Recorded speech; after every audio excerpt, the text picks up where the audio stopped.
शेतकरी मित्रांनो, जय हरी। आता ज्यावेळेस कर्जमाफीची घोषणा झाली होती त्यावेळेस प्रत्येक शेतकऱ्याला वाटलं असेल आपल्याला 2 लाख रुपये कर्ज माफ होणार आहे। त्या प्रोत्साहन अनुदानाचा तर जास्त विचारच केला नाही, पण 2 लाख तर आपले माफ होणार आहेत।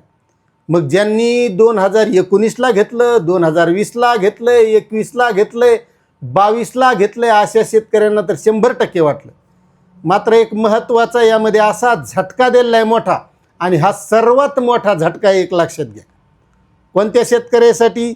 ज्या शेतकऱ्यांना 2019ची जी कर्जमाफी होती त्या कर्जमाफीमध्ये ज्या शेतकऱ्यांनी लाभ घेतलेला आहे, ज्यांना फायदा झालेला आहे, असे शेतकरी महात्मा ज्योतिराव फुले शेतकरी कर्जमुक्ती योजना 2019 या योजनेमध्ये जे शेतकरी पात्र ठरले होते त्या शेतकऱ्यांनी जर त्याच्यानंतर म्हणजे 1/4/2019च्या नंतर ते 31/3/2025 पर्यंत ज्या शेतकऱ्यांनी कर्ज घेतलेलं, आता महत्त्वाचं यामध्ये एक लक्षात घ्या, 2022च्या अगोदरचे, कारण 2022च्या नंतर जे थकीत राहिलेत असे म्हणजे कमीत कमी 3 वर्षे ते शेतकरी थकीत पाहिजे, अशा शेतकऱ्यांनी कोणत्याही बँकेकडून, मग ती सहकारी असो, खाजगी असो, राष्ट्रीयकृत असो, पीक कर्ज असो, अल्पमुदतीचं कर्ज असो, जे घेतलेलं असेल आणि त्यांचं ते थकीत असेल, अशा शेतकऱ्यांचं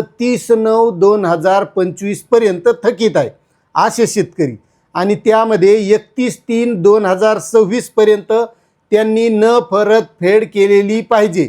म्हणजे त्यांचे पुनर्गठन केलेलं असेल, फेर पुनर्गठन केलेलं असेल तरी चालते, मात्र ते पूर्ण भरलेलं नाही पाहिजे असे शेतकरी जे आहेत।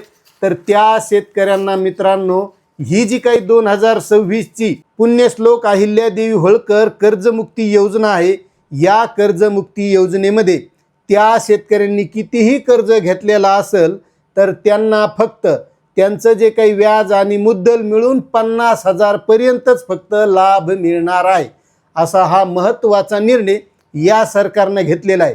आणि तुम्हाला सांगतो, यावरून हे स्पष्ट होतंय की ज्यांना ठाकरे सरकारनं कर्जमाफी दिली त्यांना या फडणवीस सरकारमध्ये कर्जमुक्ती मिळणार नाही, त्यांना फक्त 50,000 रुपयेच मिळणार आहेत, जसं प्रोत्साहनपर अनुदान नियमित शेतकऱ्यांना आहे तसं।